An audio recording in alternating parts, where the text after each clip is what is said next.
ईटा screening tests की series में आज जो सीटी का टेस्ट हुआ है कोहार्ट डिवीज़न में 17 मई 2025 को, उसमें मैंने इससे पहले एक वीडियो शेयर की थी जिसमें मैथमेटिक्स और साइंस के जो क्वेश्चंस थे जो कि अवेलेबल थे, जो स्टूडेंट्स मेंशन कर रहे थे, उनको सॉल्व करके मैंने एक वीडियो शेयर की थी। लेकिन अभी चूँकि प्रॉपरली सारे क्वेश्चंस अपलोड हो गए हैं, तो अब वो क्वेश्चंस मैंने दोबारा से यहाँ पर लिख लिए हैं। उसमें थोड़ा सा टाइम लग गया। First of all in this video I will explain the mathematics MCQs, और इसकी मैं ज़ाहिर सोल्यूशन भी बताऊंगा, साथ में ये एनालिसिस भी दूंगा कि ये मुश्किल थे, आसान थे, और इसमें टॉपिक का भी मैं मेंशन करूंगा कि किन किन टॉपिक से ये क्वेश्चंस आए हुए हैं, ताकि ज़ाहिर स्टूडेंट्स जो कैंडिडेट्स जो फ्यूचर में प्रिपरेशन कर रहे हैं उनके लिए एक सपोर्ट की तरह काम करे ये वीडियो। शुरू करने से पहले आप चैनल को सब्सक्राइब कर लें और बेल आइकन भी प्रेस कर लें, ताकि इस तरह की जितनी भी अपडेट्स हैं वो इन टाइम आपको मिलती रहें और मिस ना हो। इसी तरह से फिज़िक्स से रिलेटेड और एमडी कैट और ई कैट से रिलेटेड भी इंफॉर्मेशन इस चैनल पर अवेलेबल होती है, और साथ में मैं फिज़िक्स के भी लेक्चर्स अपलोड करता रहता हूँ। तो if you have the interest तो आप वहाँ से भी अपने इंटरेस्ट को फर्दर इम्प्रूव कर सकते हैं, अपनी अंडरस्टैंडिंग रिगार्डिंग फिज़िक्स इम्प्रूव कर सकते हैं। ओके, सो ज़्यादा अभी जो है ना चैनल की तारीफ़ शरीफ़ें नहीं करते, मूव करते हैं। क्या है हमारे पास पहला question, what is the smallest 6 digit number. अब आपके पास यहाँ पर ऑप्शंस हैं, और ज़ाहिर है आपको यहाँ पर पता चल गया होगा कि नंबर्स के बारे में बात हो रही है। तो ये क्वेश्चन जो है ये कहाँ से उठाया गया है, नंबर सिस्टम से, ठीक है। और इसमें आई वॉज नॉट एक्सपेक्टिंग, क्योंकि मतलब अभी तक जितने भी टेस्ट हो रहे हैं उसमें इतने मुश्किल क्वेश्चंस थे कि ये तो क्वेश्चन जो है ना उनके मुकाबले में वो हलवा ही है। बट एनीवेज आप देखें कि नंबर सिस्टम में मतलब जब भी आपने नंबर्स को कंपैरिजन करना हो तो आपने क्या करना होता है, राइट से लेफ्ट की तरफ जाएं, ठीक है। आपको पता चलता जाएगा कि क्या क्या बस सिचुएशन है। या मिसाल के तौर पर one way can be this, और दूसरा ये है कि मतलब if you are uneasy with this तो आप ये भी कर सकते हैं कि आप लेफ्ट से राइट की तरफ जाएं। तो अब अगर आप देखें मैं यहाँ पर इनसर्कल करता हूँ ताकि आपको एज ए रेफरेंस रहे। अब आप देखें ये जो ये वाला नंबर है, ठीक है, और ये मैं आपको बता भी देता हूँ कि ये 6 डिजिट नंबर है। तो 6 डिजिट में अगर मैं यहाँ पर ये लाइनें जस्ट मैं मेंशन कर दूँ, ये सिर्फ और सिर्फ मैंने 6 डिजिट्स मेंशन कर दिए हैं, तो ये वाला जो पोर्शन होता है ये इकाई के लिए होता है, यूनिट्स के लिए। तो इस तरह दहाई, सैकड़ा, हज़ार, 10,000, लाख, ठीक है। तो इस सिचुएशन में आपके पास जो लेफ्ट मोस्ट नंबर है वो सारा बराबर है। उसके बाद जो दूसरा नंबर है 1, वो ये 1 है, तो ये क्या हो गया, ये डिस्कार्ड हो गया, ठीक है। सॉरी, हमने स्मॉलेस्ट देखना है, सॉरी, तो स्मॉलेस्ट तो ये नहीं है, तो ये ज़ाहिर है ये वाला डिस्कार्ड हो जाएगा, ठीक है। इसी तरह से इसमें भी ये 1 आ रहा है तो ये भी डिस्कार्ड हो जाएगा, क्योंकि हमने तो छोटे से छोटा नंबर लेना है। फिर उसके बाद अब मुकाबला किसका हो जाएगा, इन दोनों का। इन दोनों में आप देखें कि तीसरे नंबर पर इसके पास भी 1 है और इसके पास 0 है, तो ऑब्वियसली अब क्या हो गया, ये वाला जो डी वाला ऑप्शन है ये आपके पास सबसे छोटा हो गया, ठीक है। तो लेफ्ट से राइट की तरफ मूवमेंट में आप आसानी से ये चेक कर सकते हैं कि कौन सा नंबर आपके पास सबसे बड़ा है और कौन सा इसमें सबसे छोटा है।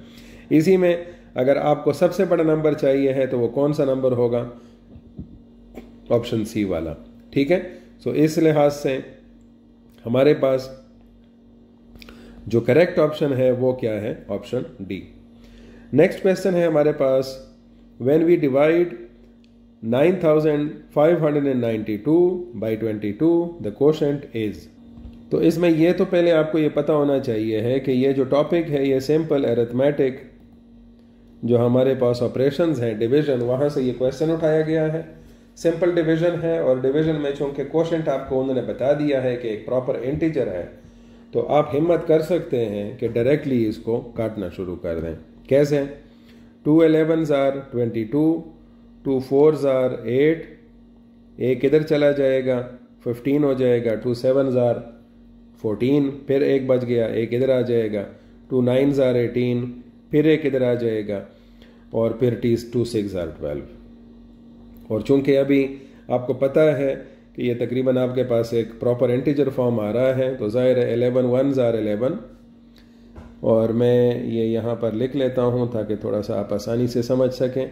तो 11 1s are 11, 11 4s are 44, 3 चला जाएगा 39, सो 11 3s are 33, 39 से 36 चला गया तो 3 बच गया, और 39 से 33 चला गया तो 6 बचा, और 6 इधर आ जाएगा तो ये बन जाएगा 66, और आपके पास आएगा 11 6s are 66।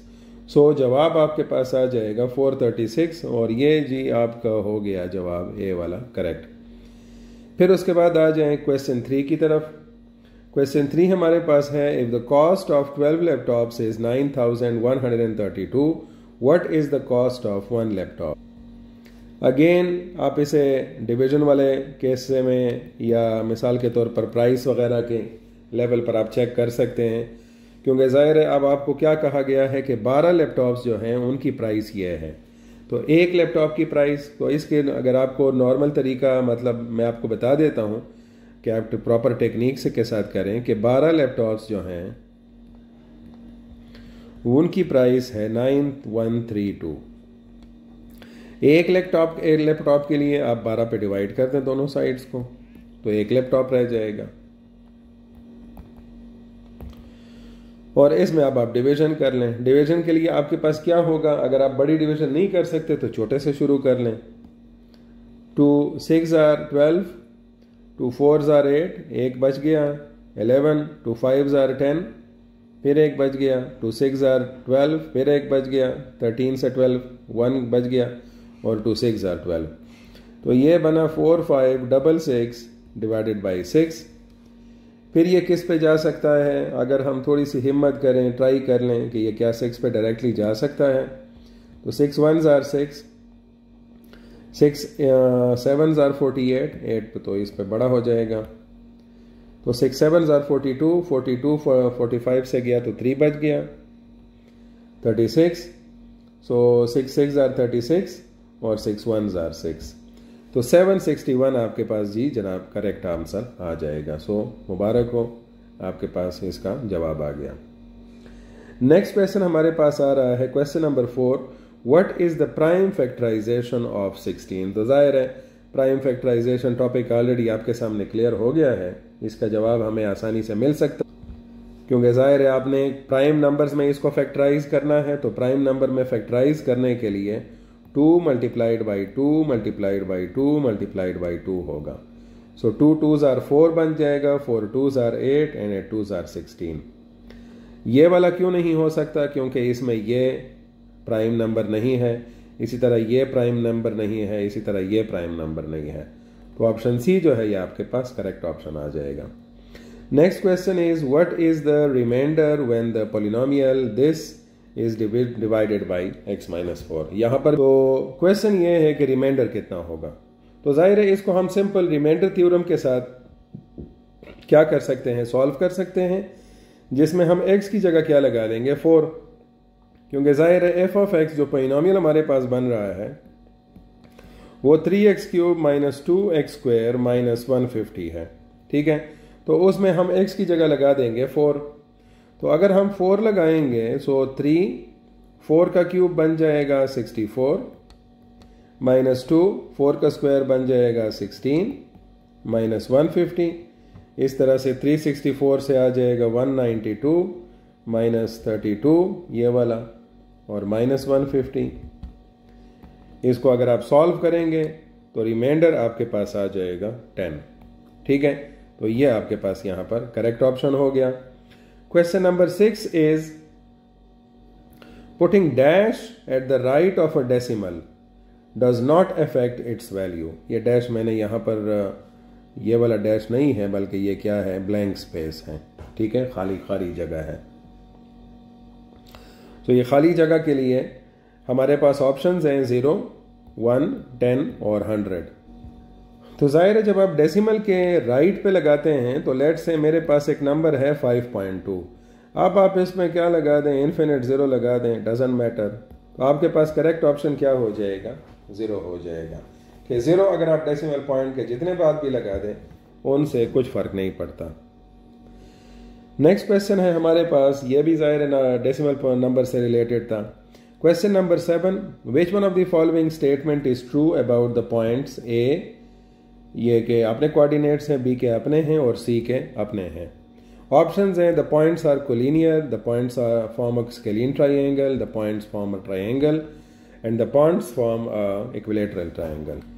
अच्छा, अब इस क्वेश्चन को सॉल्व करने के लिए हमें क्या करना होगा, ए सी, ए बी, ए सी और बी सी को चेक करना होगा कि इनकी लेंथ क्या है। और जाहिर है उसके लिए फार्मूला हमारे पास ये है।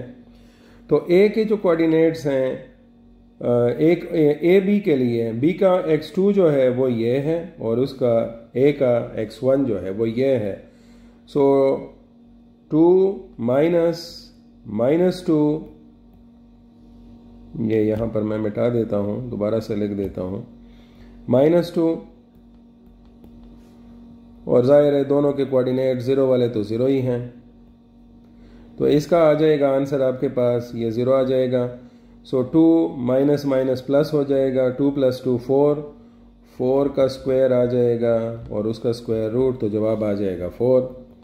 ए सी के लिए आपके पास इसके कोऑर्डिनेट्स आप देख लें, ए के 2 -2 0 हैं और सी के कोऑर्डिनेट्स हैं ये वाला जो यहाँ पर मैंने लिखा हुआ है, ये 12 इस तरह से है। ठीक है, सो यहाँ पर क्या हो जाएगा कि सी का जो x2 है वो 0 है और a का -x1 है, -2 है, तो ये मैं -2 लिख दूंगा। फिर उसके बाद C का जो y2 है ये है 12 स्क्वायर रूट, जिसको हम इस तरह भी लिख सकते हैं। और जाहिर है इसका जो दूसरा कोऑर्डिनेट है a का वो 0 है, इसका स्क्वायर ले लें, ये BC फिर मैं इधर कैलकुलेट कर लूँगा नीचे। तो इस तरह से ये स्क्वायर रूट आ जाएगा। तो जाहिर है यहाँ से आपके पास आ जाएगा 2 का स्क्वायर 4 प्लस, और जाहिर है इसका जो 3 का स्क्वायर रूट है ये स्क्वायर के साथ ख़त्म और 2 का स्क्वायर आ जाएगा। सो 2 का स्क्वायर हो जाएगा 4 सब मल्टीप्लाइड बाई 3, ये आ जाएगा 12 + 4 16 का स्क्वायर रूट 4। और फिर उसके बाद बारी आती है BC की। तो BC आप मालूम कर लें। BC में अब आपको क्या करना पड़ेगा, BC के कोऑर्डिनेट्स ये हैं, C के कोऑर्डिनेट्स हैं 0 और 2 का स्क्वायर रूट। अच्छा, ये जो 12 का स्क्वायर रूट है ये मैंने क्यों इधर लगा लिया, क्योंकि ये 4 ज़रब 3 के बराबर है। तो अगर 4 को मैं बाहर निकाल लूँ तो 3 अंदर रह जाएगा स्क्वायर रूट के। अब BC के लिए करें, BC में C का जो x2 है वो 0 है और ये 2 है, तो 0 - 2 का स्क्वायर प्लस C का वो जो y2 है वो तो आपको ऑलरेडी पता चल चुका है 2 3, और B का y जो है वो 0 है, इसका भी स्क्वायर रूट ले लें। और इस तरह से आपके पास आ जाएगा, ये माइनस ख़त्म हो जाएगा क्योंकि इसका स्क्वायर आ रहा है, तो 2 का स्क्वायर 4 और इसका भी स्क्वायर आ जाएगा, इससे फिर वही चीज़ आ जाएगी 12 और इससे आएगा 4। तो अब आपके पास जो ऑप्शन होगा वो कौन से वाला आ जाएगा, इक्विलेटरल ट्रायंगल, 2 साइड्स इसके बराबर हैं, ये देखें, सॉरी ये तीनों के तीनों साइड्स 4 4 4, तो ऑटोमेटिकली ये वैसा ट्रायंगल आ जाएगा जिसके तीनों साइड्स क्या हैं, बराबर है। तो थोड़ा सा यहाँ पर आपको मुशक्कत करनी होगी ये वैल्यूज़ की कैलकुलेशन के लिए। ओके, नेक्स्ट क्वेश्चन है हमारे पास, when multiplying a decimal by 100 we move the decimal point 2 places to the left, right, up and down. एक डेसिमल नंबर है जस्ट लाइक 6.239। इसको मैं मल्टीप्लाई करता हूँ 100 से, ठीक है। तो 100 की वजह से ये डेसिमल पॉइंट किधर शिफ्ट हो जाएगा, राइट पे, ठीक है। तो 2 प्लेसेस तो उसने ऑलरेडी बताया हुआ है, लेकिन आपको राइट पे शिफ्ट करना पड़ेगा। मल्टीप्लिकेशन के बजाय डिवीजन होती तो फिर क्या करते हैं, हम उसको लेफ्ट पर लेकर जाते हैं। सो हमारे पास करेक्ट ऑप्शन राइट है। क्वेश्चन 9 हमारे पास आ रहा है, Ahmad wants to buy a chocolate, cost इतना, ही हैज इतने rupees, how much more money does he need. बहुत आसान से क्वेश्चंस हैं। इन स्टूडेंट्स की किस्मत अच्छी थी कि कम से कम वो स्क्रीनिंग टेस्ट क्वालिफाई कर सकते हैं। बाकी क्वेश्चंस का मुझे नहीं पता, साइंस का भी मैंने कुछ देखे हैं और अभी थोड़े से कुछ बाकी वेरीफाई होंगे, लेकिन मैथ्स का पोर्शन कंपैरेटिवली इनका आसान है। लेकिन यह है कि जो आने वाले टेस्ट हैं उसमें कुछ पता नहीं चलता आसान होंगे या मुश्किल। तो अब आप देखें, प्राइस चॉकलेट की इतनी है, इतने अवेलेबल हैं, तो अब और कितने चाहिए हैं। तो सिंपल सी बात है, 98.46 से 52.25 सब्ट्रैक्ट कर लें। 6 से 5 गया 1, 4 से 2 गया 2, 8 से 2 गया 6, 9 से 5 गया 4, 46.21। किधर है जवाब, ये वाला। चलें जी, वेरी गुड, बहुत लायक हैं हम। अच्छा, क्वेश्चन नंबर 10 है, Amna used 8 eggs out of 64 eggs to make cupcakes. कितने एग्स थे, 64, 8 उसने इस्तेमाल कर लिए। What percentage of eggs did she use. So 8 उसने इस्तेमाल किए आउट ऑफ 64, तो उसका अगर हमें परसेंटेज निकालना है तो जितने इस्तेमाल किए out of total multiplied by 100। So 8 1s are 8, 8 6 sorry क्या नाम है उसका, 8 8s are 64, ये आ जाएगा 100/8। अब इसको डिवाइड कर दें, 8 1s are 8, 2 बच गया, 2 यहाँ से आ जाएगा 20, 8 2s are 16, 4 बच जाएगा, 4 के लिए डेसिमल पॉइंट के बाद 0 लगा देंगे, 40, तो 8 5s are 40, तो 12.5। तो 12.5% उसने ये अपने अंडे इस्तेमाल किए हैं जो उसके पास पड़े थे कप केक्स बनाने के लिए। नेक्स्ट क्वेश्चन है, 2 angles will be called supplementary angles if their sum is equal to 180। Simple सा क्वेश्चन है, कंप्लीमेंट्री का 90 होता है। The sum of 17, 217, this and this is equal to।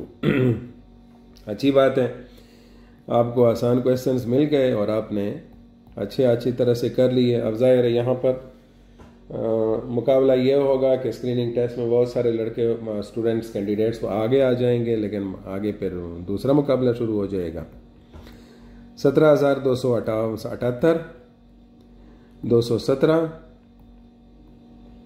और 17, ठीक है। तो अब सिंपल सा आपने यहाँ पर जवाब निकालना है। क्या क्या करना है, 4 और 8 12, 12 और 7 19, 19 और 7 26, तो ये बन जाएगा 6 और यहाँ पर 2 आ जाएगा। फिर उसके बाद 2 और 5 7, 7 और 7 14, 14 और 1 15, 15 और 1 16, फिर 6 आ जाएगा इधर, ठीक है। ये क्वेश्चन था कौन सा, मैं एक मिनट देखता हूँ कि ये कहीं मैंने गलत तो नहीं लिखा। अच्छा, ये नंबर्स मैंने गलत लिखे हैं यहाँ पर, ठीक है। ये जो नंबर्स हैं मैं इनको दोबारा से यहाँ पर ठीक करता हूँ। जो नंबर्स हैं क्वेश्चन में वो है 17,278 एंड 62,354। ये मैंने फिर एक गलत लिख दिया। सो 8 जमा 4 हो जाएगा 12, 1, 7 जमा 5 हो जाएगा फिर 12 और 1 13, 1, 3 और 2 और 3 5 और 1 6, 7 और 2 9, 6 और 1 7, 7 9 6 3 2, 7 9 6 3 2। Good, very good. Okay, there are dash metres in 600 centimetres. तो 600 सेंटीमीटर हैं, ठीक है। तो 100 सेंटीमीटर जो है वो 1 मीटर के बराबर होता है। तो जाहिर है आपके पास क्या हो जाएंगे, 6 मीटर हो जाएंगे, ठीक है। अच्छा, क्वेश्चन 4 है 40% ऑफ 45, 40% लगा लें। ऑफ की जगह मैंने आपको पहले भी बताया था 4 मल्टीप्लिकेशन का साइन लगेगा, 10 10 कैंसिल कर लें, 4 1s are 4, 4 2s are बल्कि ये इस तरह मत करें, एक स्टेप पीछे चले जाएं। सो 5 2s are 10, 5 9s are 45, 2 1s are 2, 2 2s are 4, और इस तरह से आपके पास जवाब आ जाएगा 18। अच्छा, क्वेश्चन 15 है LCM ऑफ 4 and 12। ये वैसे भी आपको मालूम होना चाहिए है, लेकिन अगर आप मालूम करना चाहते हैं तो 4 के मल्टीपल्स लगा लें, 4 8 12 16 और फिर उसके बाद 20, और इसी तरह से इसका 12 हो जाएगा, 12 के मल्टीपल्स 12 हो जाएगा 24 36। तो ज़ाहिर है इसमें सबसे छोटा नंबर जो कॉमन है वो 12 है, तो ये इसका LCM आ जाएगा। एब्सोल्यूट वैल्यू ऑफ -13, बहुत आसान क्वेश्चन है। ज़ाहिर है जो भी एब्सोल्यूट वैल्यू होगी जहाँ पर भी होगी, चाहे वो नेगेटिव नंबर है या पॉजिटिव नंबर है, एब्सोल्यूट वैल्यू उसकी पॉजिटिव ही रहेगी हमेशा। Find the quotient when the 1620 is divided by 12। Quotient, ज़ाहिर है अब आपने फिर से क्या करना है, 1620 को, ये बिल्कुल वही क्वेश्चन है, 2-3 क्वेश्चंस एक ही डिवीजन के बार बार आ गए इस टेस्ट में। मतलब आई डोंट नो कि जो पेपर सेटर भी है उसको भी ये समझ नहीं आई कि एक ही क्वेश्चन में बार बार एक स्टूडेंट से कर रहा हूँ। एनीवेज, सो 12 1s are 12, ये आ जाएगा 4, फिर उसके बाद ज़ाहिर 6 से आप 2 का सब्ट्रैक्ट करेंगे तो 4 बनेगा, फिर हम 2 को इधर शिफ्ट कर देंगे, ये 42 बन जाएगा, 12 3s are 36, ये बन जाएगा, 12 से 6 गया 6, फिर 0 नीचे आ जाएगा 60, 12 5 60। सो आपके पास क्वेश्चन फिर 17 का ए ऑप्शन आ गया। 18 नंबर क्वेश्चन है, 5 to 12% ऑफ डिक्रीज ऑफ 625। तो पहले आप 12% निकाल लें, बेसिकली आपने इससे फिर सब्ट्रैक्ट करना है। सो 12% फार्मूला वही है 625, क्या करना है, 25 400 और 25 25 625। तो यहां पर 4 1 4, 4 3 12, 75 आ जाएगा। किस चीज का, ये मैंने वैसे 12% निकाला है 625 का, लेकिन आप जब डिक्रीज करवाना है तो 625 से आप 75 सब्ट्रैक्ट कर लें, कितना आ जाएगा, 550। तो ये मैंने ऑप्शंस यहाँ पर गलत लिखे हुए हैं, ये यहाँ पर 0 भी है, ठीक है, तो ये आपके पास ये वाला ऑप्शन करेक्ट हो जाएगा। We put commas after every 3 digits के बाद लगाते हैं हम कॉमा किसी भी नंबर में। जैसे मिसाल के तौर पर यहाँ मैं आपको एज ए रेफरेंस दे भी दूँ, अभी मैंने थोड़ी देर पहले वो एक नंबर देखा था, बिल्कुल ये वाला। तो यहाँ पर अगर आपके पास जैसे कि 62 5 3 5 4, फिर इस तरह से 0 0 0, तो इस तरह से ये कॉमा लगता जाएगा। Okay, how many millimetres are there in 7.2 centimetres. Millimetres का मतलब क्या होगा कि 1 सेंटीमीटर जो है वो 10 मिलीमीटर के बराबर होता है, ठीक है। तो अगर मैं 7.2 सेंटीमीटर करूंगा तो 7.2 के सेंटीमीटर की जगह 10 मिलीमीटर लगा दें, ये इसकी जगह, तो ये बन जाएगा 72 मिलीमीटर। तो ये किधर गया, ये वाला ऑप्शन है आपके पास करेक्ट आ जाएगा। What is the value of 2 in a number 69856121। तो आप देखें, मैं ये दोबारा से इसको लिखता हूं, 69856121। ये पहला क्वेश्चन भी नंबर सिस्टम से था, ये भी है। अब आप देखें, इसका 1s है और इसका 10s है, तो जाहिर है 10 मल्टीप्लाइड बाई 2 क्या हो जाएगा, 20। तो इसकी पोजीशन जो है, जिसका वेट है वो क्या है, 20 है। मिसाल के तौर पर अगर मुझसे इसका पूछा जाएगा या इसका, तो 6 का क्या है 600 और 5 का क्या है 5000, और इस तरह से बढ़ता जाएगा। Question 22, which of these are the reflex angle. Reflex angle जो है हर वो एंगल होता है जो कि 180 से बड़ा होता है। तो यहां पर 180 से बड़ा सिर्फ एक 215 ही है। सो रिफ्लेक्स एंगल आपको पता होना चाहिए है greater than 180 degree. What is the formula to find the perimeter of a square. एक स्क्वायर है आपके पास यहां पर, और उसका आपने पेरीमीटर मालूम करना है। तो अगर उस स्क्वायर की एज्यूम करें कि ये साइड और ये साइड बराबर है, ये बराबर है, ये बराबर है, तो उसका एरिया जो है, ये तो मैंने थोड़ा सा गलत लिख दिया, मैं दोबारा इसको ठीक करता हूँ। लेट्स से ये मैंने पहले ये तो ट्रायंगल बन गया, अब इसको थोड़ा सा बना लेते हैं एक स्क्वायर। अब इसमें जो साइड्स हैं ए और ए, ठीक है, तो सारे साइड्स या मिसाल के तौर पर एल है, सबकी length L L L L, तो ज़ाहिर है 4 टाइम्स एल होगी और ये पेरीमीटर हो जाएगा। If the length of a rectangle, अब ये रेक्टेंगल है वो स्क्वायर है, एक ही तरह की चीज़ें इन्होंने शामिल की हुई है यहाँ पर। अब ये रेक्टेंगल इन्होंने ड्रॉ करवा दिया, ठीक है, और इसमें क्या कहा है कि जो लेंथ है वो क्या है 4 सेंटीमीटर, और इसको 3.4 सेंटीमीटर ले लें। वो कह रहे हैं कि इसका रेक्टेंगल मालूम करें, सॉरी पेरीमीटर मालूम करें। कर लेते हैं, जाहिर है पेरीमीटर इसका क्या होगा 2L + W, so is equal to 2 4 जमा 3.4, ये बन जाएगा 2, या अंदर बन जाएगा 7.4, तो इसको डबल कर दें, 2 4 8 और 2 7 14, 14.8 सेंटीमीटर जवाब आएगा ये वाला। Question number 5, last one, what is the cardinality of the set A 0 positive negative. यहाँ पर कार्डिनलिटी का बेसिकली मतलब ये है, जो थ्योरम है या सेट थ्योरी है उसके मुताबिक, कि इसके एलिमेंट्स कितने हैं। तो इसके एलिमेंट्स आपके पास क्या हैं, 3 है, एक 0 है, एक पॉजिटिव और एक नेगेटिव है। सो 3 आपके पास इसके ये हो जाएंगे elements. So I hope so कुछ थोड़ा सा क्वेश्चंस में पहले क्वेश्चंस थोड़े कम आए थे, अभी थोड़े सी प्रिसाइज ऑप्शंस भी आ गए हैं। मैं इंशाल्लाह सुबह साइंस के क्वेश्चंस भी अपलोड कर दूंगा विद प्रॉपर सोल्यूशन और टॉपिक्स के साथ, ताकि उसकी भी प्रॉपर अंडरस्टैंडिंग आपको हो जाए, ठीक है। बस कोशिश करें, मेहनत करें, अपने दोस्तों के साथ भी शेयर करें, और कमेंट सेक्शन में ज़रूर मेंशन कीजिएगा कि फ्यूचर में किन टॉपिक्स पर मैं इस तरह के वो बनाऊं MCQs, जो कि मिसाल के तौर पर किसी को अगर प्रॉब्लम है उसमें, तो हम उसको एड्रेस करें। Thank you.